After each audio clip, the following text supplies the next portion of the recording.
The envelope was waiting for me on the kitchen counter. Not in the mailbox, not slipped under the door. Someone had walked into my home, placed it neatly beside my coffee mug, and left without asking. Across the front, my full name had been typed in bold letters. I frowned. Only 3 people besides me had a key to the apartment: my husband, the building manager, and my mother-in-law. A cold feeling settled in my stomach before I even opened it. Inside was a professionally printed invoice. Monthly residential rent, $1,500. Tenant, Evelyn Carter. I blinked. Then I looked around my own apartment. The hardwood floors I'd paid for, the kitchen I'd renovated, the balcony where I drank coffee every morning, the apartment I'd purchased nearly 4 years before I ever met my husband. At the bottom of the invoice was another line: property owner, Harper Family Estates. There was even a payment deadline. Late fees would begin after the 5th of the month. I almost laughed. Almost. Instead, I folded the paper, slipped it back into the envelope, and quietly placed it inside my purse. An hour later, we drove to Sunday dinner. 8 people sat around the dining table. My mother-in-law smiled as though she'd already won. "Well?" she asked. "Did you receive my notice?" I simply nodded. I did. "And I'll take care of it." She leaned back with satisfied confidence. She thought I meant I was going to pay. I already knew I wasn't. What I did next destroyed my marriage. What I uncovered afterward destroyed the empire she'd spent 25 years pretending to protect. My name is Evelyn Carter. I'm 34 years old. I work as a forensic accountant. People think accounting is boring. They're wrong. Numbers lie less often than people do. I know because my job is finding the lies hidden between them. Long before I became an accountant, I learned another lesson. Nothing stays yours unless you protect it. I entered foster care when I was 8 years old. Every new placement meant another bedroom, another school, another set of adults deciding where I belonged. You stopped getting attached after a while. Even your favorite blanket could disappear overnight. By 18, I had exactly 2 suitcases, a used laptop, and a promise to myself. Nobody would ever decide where I lived again. I waited tables during college, tutored math on weekends, worked overnight bookkeeping jobs, graduated with honors, passed the CPA exam on my first attempt. Every bonus went into savings. Every unnecessary purchase waited. When I was 28, I bought a modest downtown apartment, not because it was luxurious, because nobody could take it away. The deed carried only one name: mine. That mattered more than marble countertops ever could. I met Daniel Harper 2 years later. He was funny without trying, patient, kind. He never treated my childhood like something broken. He simply accepted it as part of who I was. When he proposed, I said yes. Our conversations about money were simple. We agreed to keep some finances separate while building a future together. He respected that, or at least I believed he did. Then I met their family. Richard Harper greeted everyone with warmth. His wife Judith didn't. She smiled politely, but her eyes never smiled. They measured, judged, calculated. During our very first dinner, she asked, "So, which side of the family are your parents from?" I grew up in foster care. The room became strangely quiet. Judith nodded once. "I see." Nothing else. But after that day, she treated me like someone who had wandered into a country club without an invitation. A month after our wedding, she visited our apartment. Without calling, she walked through every room as though inspecting a rental property. She opened cabinets, examined countertops, checked windows. Then she frowned. "You really should replace these curtains." I smiled politely. "I like them." She ignored my answer. The next week, she returned carrying expensive beige curtains. She removed mine before I could stop her. Daniel laughed. "Mom just likes decorating." I waited until she left. Then I quietly put my old curtains back up. The following Sunday, she noticed immediately. "I thought I bought new ones." "You did. So where are they?" "I donated them." Silence. Daniel nearly choked on his drink. Judith smiled. A thin, brittle smile. We'll work on making you understand how our family does things. The visits became more frequent. Sometimes she'd rearrange the furniture, other times she'd replace decorations.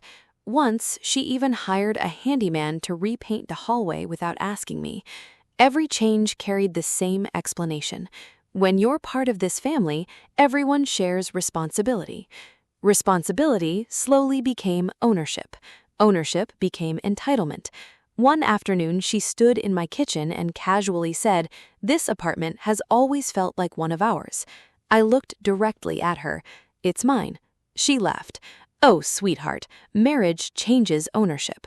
I didn't answer, because people who make strange claims often reveal much larger truths if you let them keep talking.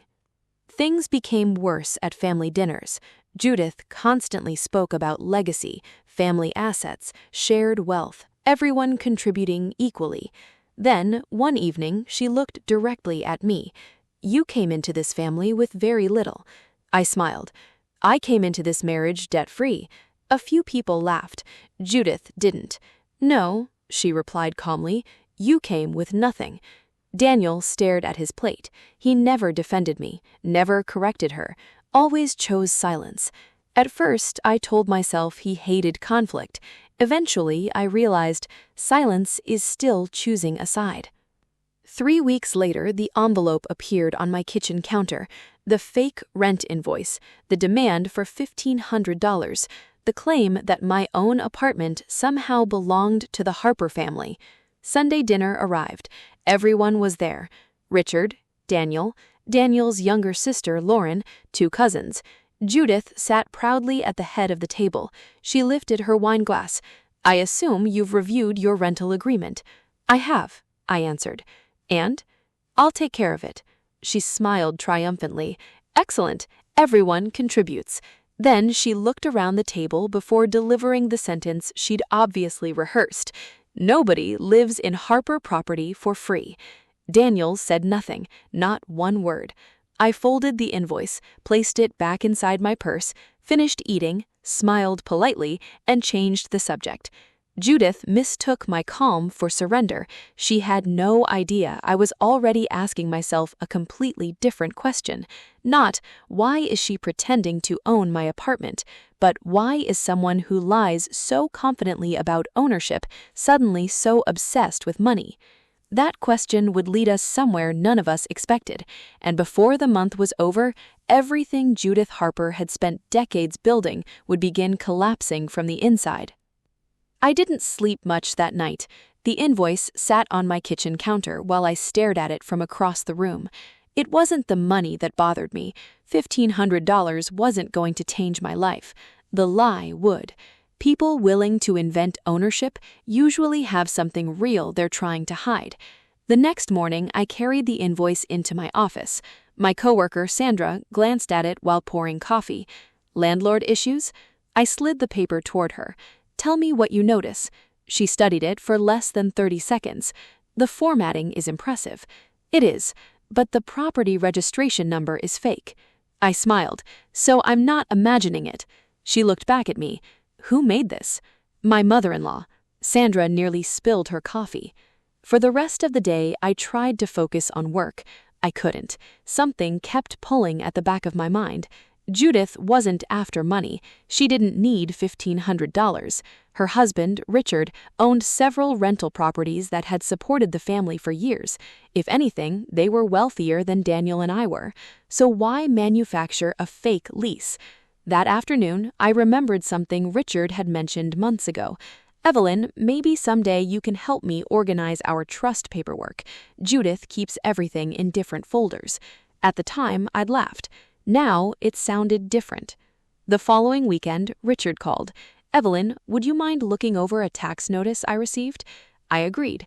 When I arrived, Judith was out shopping. Richard handed me a thick binder. I can never make sense of these forms. While searching for the tax notice, I noticed something else: rental summaries. Expense reports, annual income statements. Nothing confidential enough for me to read in detail without permission, but enough to recognize patterns. And patterns are impossible for me to ignore. One address appeared repeatedly: Another disappeared completely. Interesting.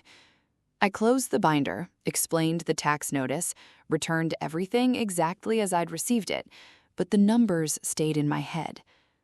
Monday morning, I opened public county property records. Every rental property owned by the Harper Family Trust appeared exactly where Richard said it would. 6 properties, same trustee, same ownership history. Nothing unusual. Then I compared those records with rental values in each neighborhood. 5 of the 6 properties made perfect sense. The 6th didn't. Actually, 2 of them didn't. Both had active tenants according to county occupancy records, both showed utility usage, both had maintenance permits filed, yet neither appeared to be producing rental income in the annual summaries Richard had casually shown me. That wasn't impossible, it was simply improbable. I built a spreadsheet, not because I planned to accuse anyone, because numbers deserve to be tested before they're believed. By lunch, I had estimated rental values. By evening, I had payment histories. By Tuesday morning, I had a question. Where had nearly 8 years of rental income gone? I drove past both properties after work. One family was unloading groceries, children rode bicycles in the driveway. The second house had fresh landscaping and holiday decorations. Neither looked abandoned. Both were clearly occupied. People were paying someone, just not the trust. Back home, I recalculated everything.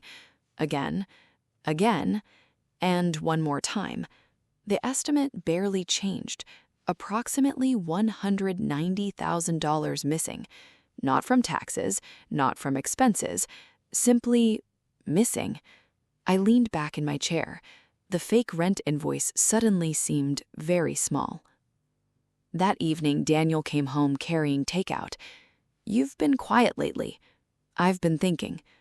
"About Mom?" "About money." He sighed.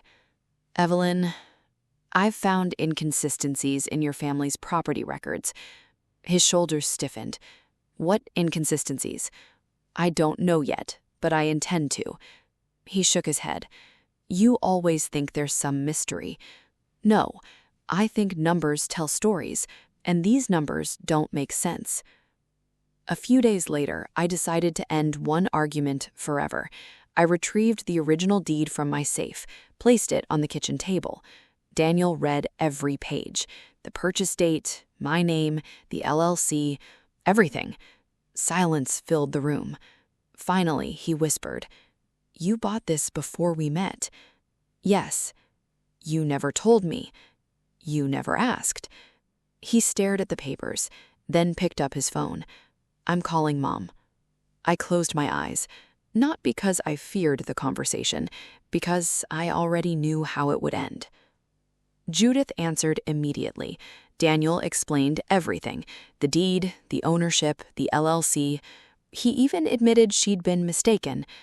There was a pause. Then Judith laughed, a short, disbelieving laugh. "No, foster children don't own investment property through a company." Daniel frowned. "I've seen the paperwork. She's manipulating you. It's real. It's fabricated. Mom, bring her to dinner Sunday." Her voice became cold. "We're settling this once and for all." The line went dead. Daniel looked at me helplessly. "I don't understand why she's acting like this." "I do." He looked up. "She isn't protecting the family. She's protecting herself." The next several nights, I worked quietly after Daniel went to bed. Public records, historical assessments, archived tax filings, everything available through legal public sources. Little by little, the timeline became clearer. The missing rent had begun after 8 years earlier, right after Richard suffered a serious medical emergency.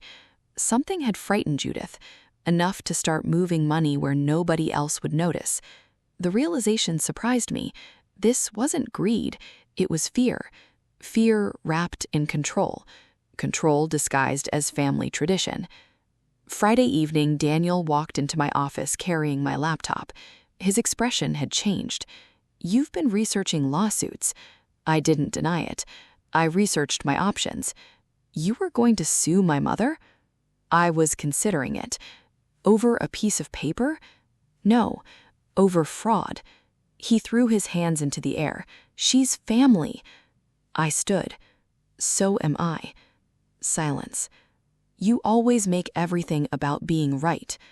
No, I make it about what's true. He looked away. For the first time since we'd married, I realized he wasn't standing between two people. He'd already chosen one, and it wasn't me.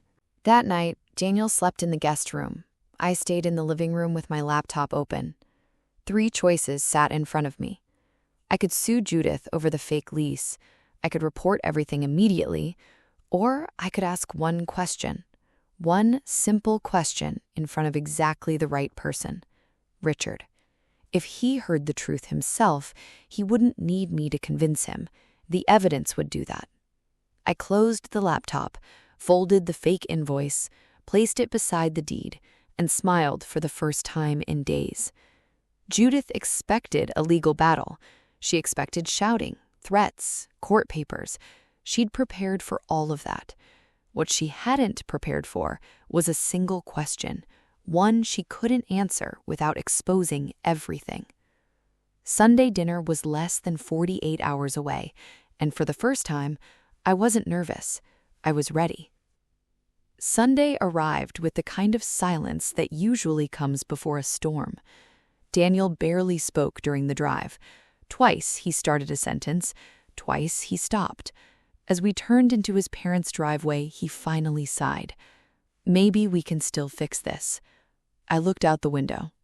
I hope the truth does. The dining room looked exactly as it had always had. Richard sat at one end of the table. Judith occupied the other. Lauren was already scrolling through her phone. 2 family friends chatted quietly over iced tea. Everything appeared perfectly ordinary until I noticed 2 neatly printed documents lying beside my plate. A blue pen rested on top. Judith smiled. I've made a proper lease agreement. She slid the papers toward me. This avoids any future misunderstandings. I picked up the document. The lease looked professional. Monthly rent, late fees, occupancy terms, even maintenance clauses. Someone had spent real effort creating a document built on a lie. I read every page without saying a word.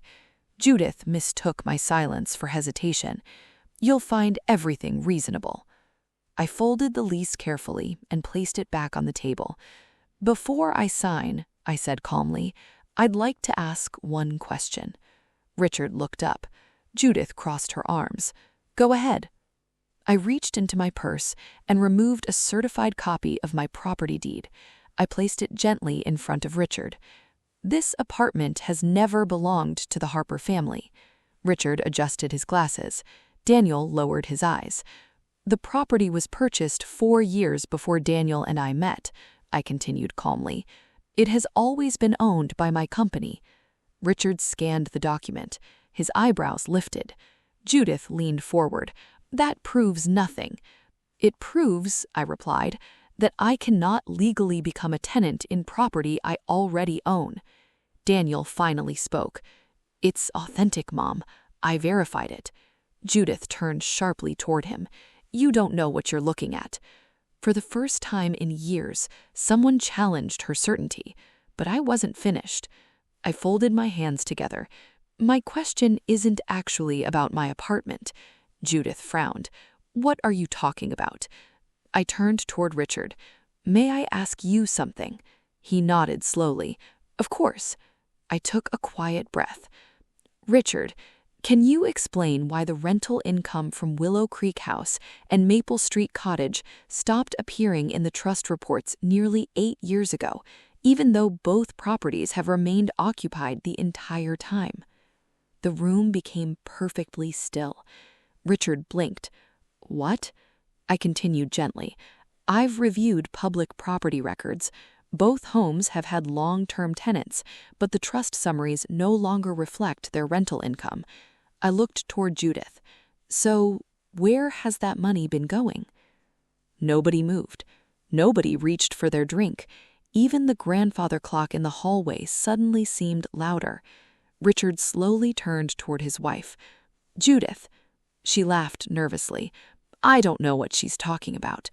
I answered before anyone else could. "The estimated amount is approximately $190,000. Lauren looked up from her phone. Daniel stared at me in disbelief. Richard's face drained of color. Judith's confident smile disappeared. She stood abruptly. "She's making this up." I remained seated. "I hope I am. Then all it takes is an independent audit to prove me wrong." Richard looked from me, to the deed, to the lease, then back to Judith. "Is there another account?" Judith hesitated. Only for a second, but sometimes 1 second says everything. Richard's voice became firmer. "Judith." Another pause. Finally, she whispered, "I moved some of the rent." Silence. "I intended to put it back." Richard closed his eyes. "For 8 years?" Tears filled hers. "I was afraid." The explanation poured out in broken pieces. Years earlier, Richard had suffered a serious heart condition. Doctors warned the family recovery wasn't guaranteed. Judith panicked. She feared losing everything. Instead of trusting anyone else, she secretly redirected rental income into an account only she controlled. At first, she planned to use it only if disaster struck. Then months became years.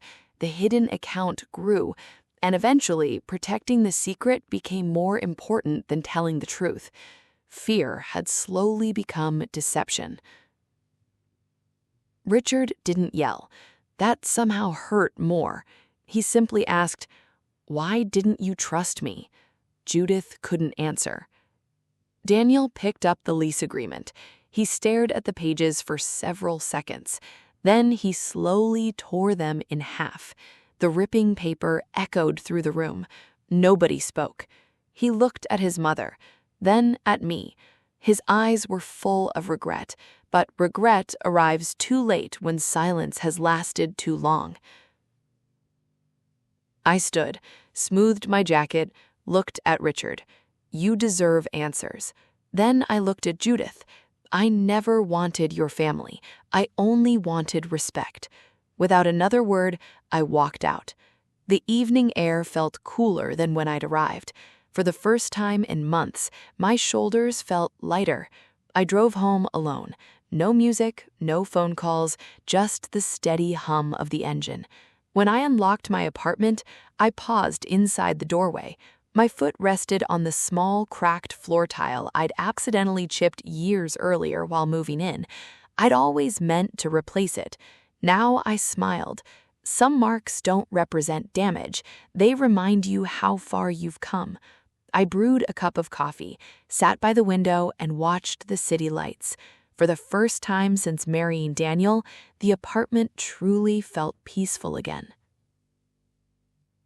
Over the next month, everything changed. Richard hired an outside accounting firm. The audit confirmed nearly $188,000 had been diverted into a private account. Every dollar was documented, every transfer traced. Judith wasn't arrested. Richard chose a different path. She was permanently removed from managing the family's properties. Professional managers took over. Financial oversight became mandatory. No single person would ever control the trust alone again. Lauren called me a week later. "I owe you an apology." "You do." "I believed Mom." "I know. I'm sorry. I appreciate that." It didn't erase the past, but it ended the bitterness. Daniel moved out 2 weeks later. Neither of us screamed. Neither blamed the other. He simply admitted the truth. "I kept protecting the wrong person." I noted, "and I finally stopped waiting for you to notice." We signed the divorce papers months later with the same quiet honesty that should have existed from the beginning. People often ask whether I hate Judith. I don't. Understanding someone can be heavier than hating them. She wasn't driven by luxury. She was driven by fear. Fear of losing security. Fear of returning to uncertainty. Ironically, those fears were familiar to me. I'd spent my childhood afraid of losing the roof over my head. The difference was simple. I built my security through patience, discipline, and honest work. She built hers by hiding what never belonged to her. Eventually, every hidden number finds daylight, every false document meets the truth, and every home built on deception begins to crack. The safest home you'll ever have is the one no one else can claim, not because walls make you secure, but because integrity does.